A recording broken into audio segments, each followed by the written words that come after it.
আপনি মসজিদের কাছে ঘর তোলেন কেন? মসজিদ থেকে যেন আজান শুনতে পান।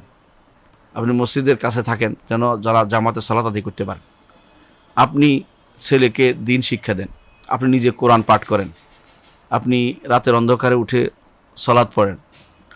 এসবই এই জন্য যে আমি এক সত্তা বিশ্বাস করি, এক সত্তার উপর দৃঢ় আস্থা আছে আমার, যিনি আমাকে এটার সওয়াব দিবেন। এর উপরে নির্ভর করে পুরোটা জীবন সাজায়।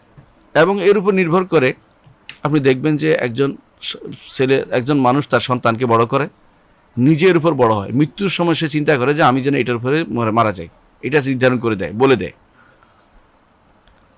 ঠিক অনুরূপভাবে আকীদা এমন একটি জিনিস যেটার ভিত্তিতে মানুষ তার সমাজ এবং রাষ্ট্র গড়ে তোলে।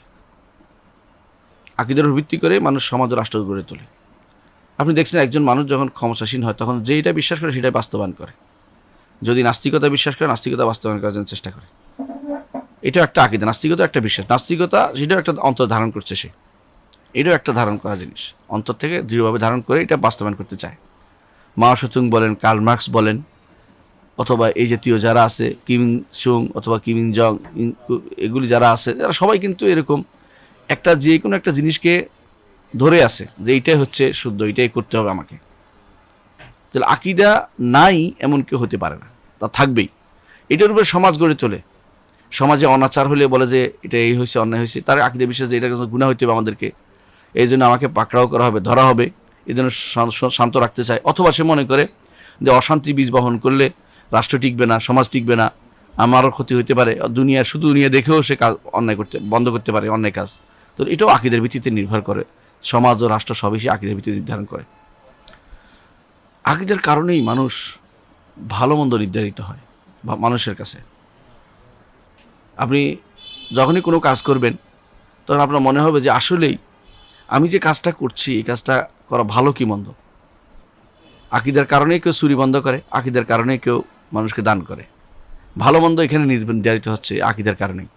চুরি বন্ধ করে কেন? যে জন্য জবাবদিহি করতে হবে আখিরাতে, অথবা ধরা পড়লে আমাকে অপমানিত হতে হবে, শুধু দুনিয়ার জীবনে হতে পারে, এটাও কেউ কেউ করে। অথবা কেউ করে যে আমি আমার মর্যাদাকে ভুলুণ্ঠিত করব না, আমি আমার মর্যাদাকে সমুন্নত রাখবো, এই জন্য সে আকীদাটাকে ধারণ করে। আকীদা থাকেই তার একটা। আবার দেখেন আকীদার কারণেই শত্রু এবং বন্ধু হয়। দুনিয়ার জীবনে শত্রু বন্ধু একমাত্র আকীদার কারণেই হয়। এই আকীদার কারণেই যুগ যুগ ধরে শত্রু বন্ধু নির্ধারিত হয়েছে। এখনও অমুকের দোস্ত অমুক, কেন? অমুকের আকীদা এক মিল আছে, আকীদার অমুকের সাথে অমুক শত্রুতা, এই জন্য আকীদার মিল নেই, এই জন্য তার শত্রু হইতে পারে বা বন্ধু হইতে পারেনি। শুধু এটা নয়, আপনি দেখুন আকীদার কারণেই আল্লাহ তাআলা যখন দুনিয়াতে পাঠিয়েছেন তখন বলে দিয়েছেন, ইম্মা ইয়াতিয়ান্নাকুম মিন্নি হুদান ফামান তাবিআ হুদায়া ফালা খাউফুন আলাইহিম ওয়া লা হুম ইয়াহজানুন।